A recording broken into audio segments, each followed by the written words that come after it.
അപ്പോൾ ഇന്ന് നമുക്ക് കിട്ടിയ ഒരു ക്ലോക്ക് വർക്ക് ചെയ്യുന്നത്. ഓക്കെ, ബാറ്ററിയും കാര്യങ്ങളൊക്കെ ഉണ്ട്, പക്ഷേ വർക്കിംഗ് അല്ല. അപ്പോൾ നമുക്ക് ഇതിൻ്റെ മോട്ടർ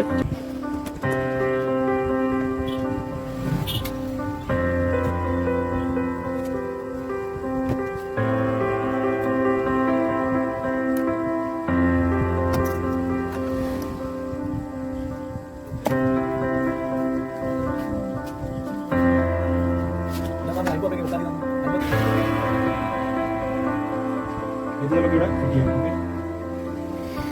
ഓക്കെ.